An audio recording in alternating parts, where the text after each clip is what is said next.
कि तुम्हारे पास टाइम है कितना, फिर उसको मैनेज करो। नींद को मारना नहीं है। अगर तुम नींद को मारे तो एक दूसरे रोग के शिकार हो जाओ। कुछ लोग सिटिंग को ही पढ़ाई मानते हैं, गलत ना। सिर्फ सिटिंग पढ़ाई नहीं है, इसलिए कुछ लोग बैठे ही रह जाते हैं 12 घंटा 15 घंटा, माइनस में जा रहे हैं। यही हाल तुम्हारा पढ़ाई के साथ होता है। किताब तो खुली होती है, तुम बका भी रहे होते हो, पर कुछ जा नहीं रहा होता है। C+C ये बड़ा प्यारा फॉर्मूला है मन का, कि तुमको याद ही नहीं रहेगा कब दिन हो रही, कब रात हो रही, कब क्या हो रहा है। बहुत स्मूथली, बहुत स्मार्टली, आराम से चलो अपने आप को डेवलप करते हुए।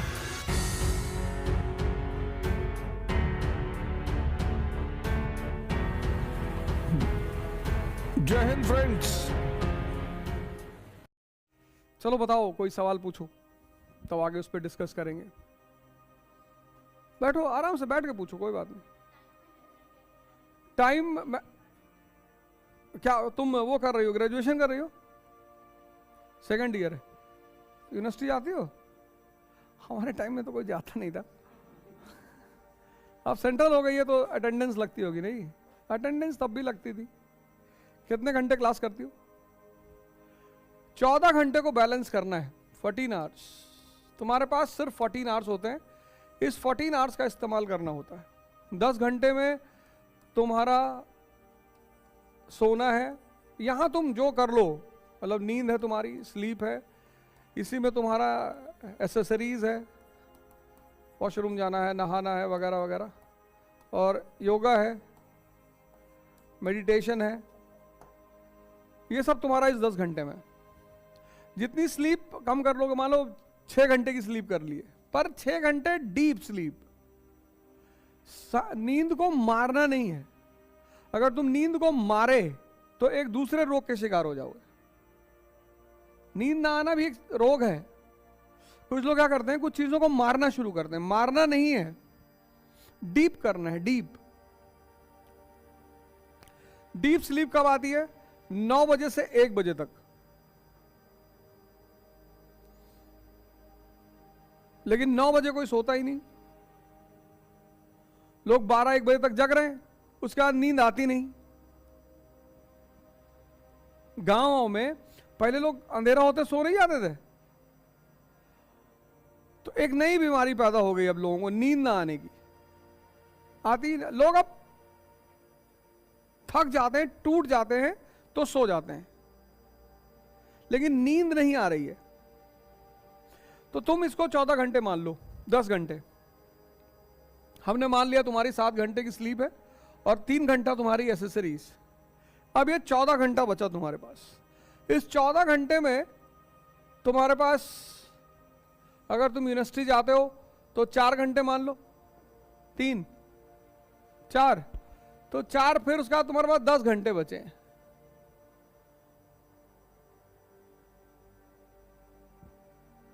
दस घंटे। लेकिन अगर तुम्हारा सेकेंड ईयर है, कितनी उम्र है तुम्हारी? 19, मतलब 2 साल है तुम्हारे पास, है ना? तो अगर इस फेज को तुम अगर मैनेज कर लेती हो, क्या क्या सब्जेक्ट हैं तुम्हारे? और लास्ट ईयर में क्या रखोगी? मेडिकल और PSIR, ठीक है। ऑप्शनल क्या रखोगी? PSIR। तो तुम ऑप्शनल वैसे ही तैयार कर लो, तुम्हारा वो पेपर तो ग्रेजुएशन वाला वैसे ही निकल जाएगा, है कि नहीं?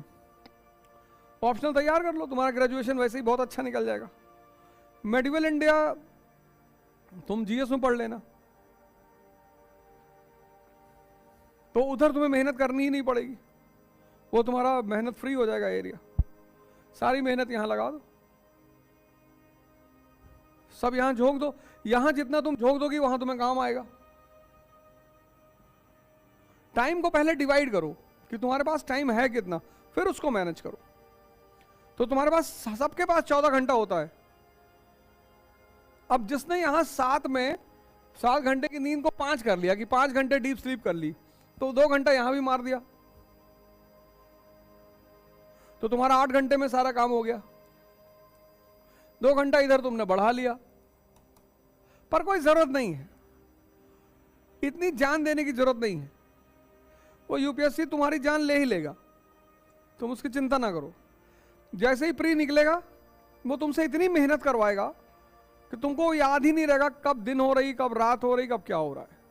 तो बहुत स्मूथली, बहुत स्मार्टली, आराम से चलो, अपने आप को डेवलप करते हुए, अपना विकास करते हुए। बहुत, क्योंकि जो लोग बहुत ज्यादा अत्य करते हैं ना, अत्य, वो ज्यादा भाग नहीं पाते। इतना करो जितना तुमसे डेली हो, खुशी से,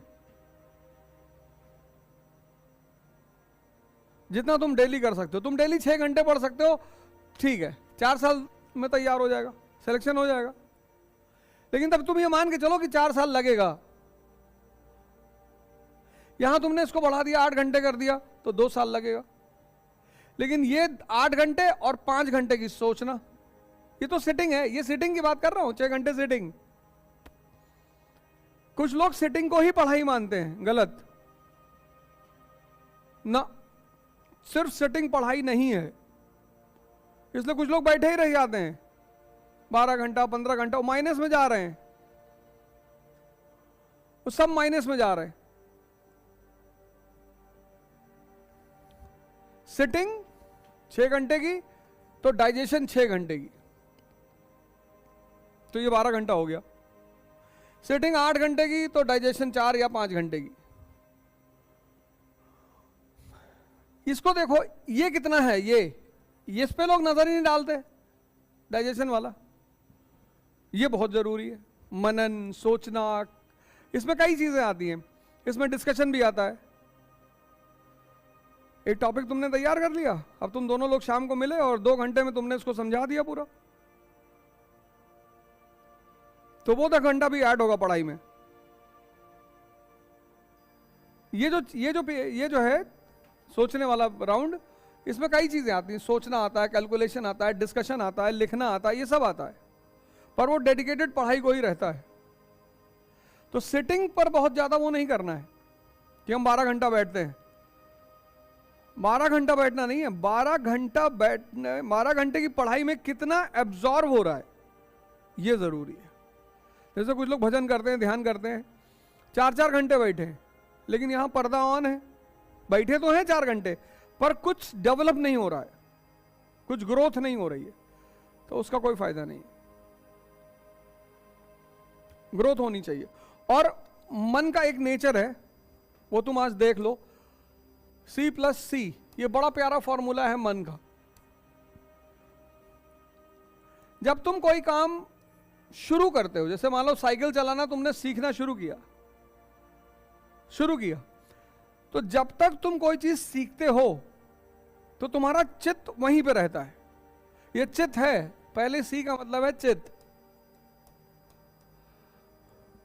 ये बड़ा डेंजरस फॉर्मूला है, और जहां चित्त है वहीं चैतन्य है।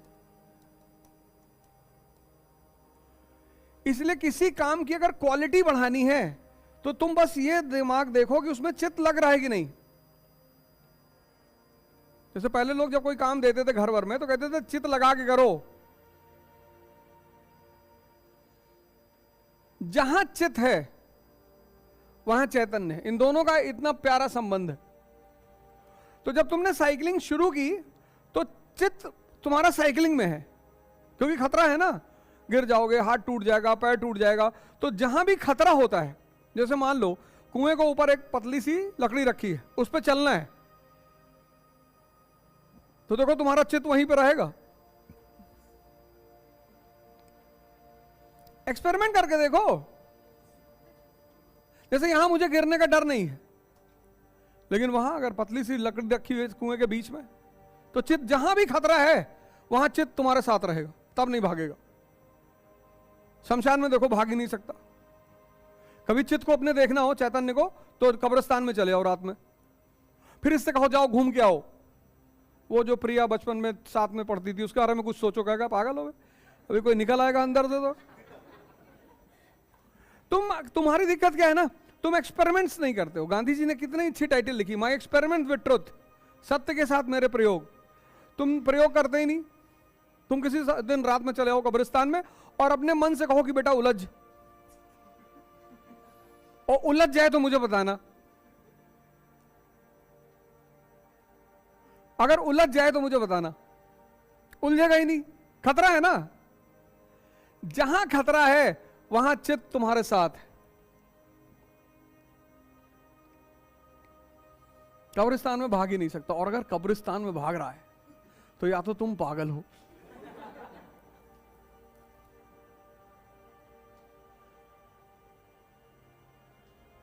नहीं भागेगा।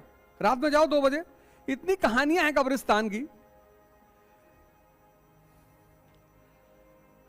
तो लेकिन जैसे ही तुमने, अब देखो एक बात, जैसे ही तुमने साइकिलिंग सीख ली, जब सीख रहे थे तो बड़े अटेंटिव थे, जब सीख ली, साइकिल चलाना आ गया, अब नहीं गिरते, तब साइकिल चल रही है, चित कहीं और है। लेके गए, खोस दिए ट्रक में।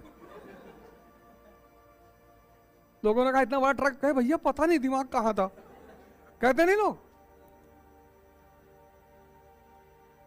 यही ध्यान है। जब तक सीखे तब तक तो साथ में था, क्योंकि जहां खतरा है वहां वो भागेगा नहीं।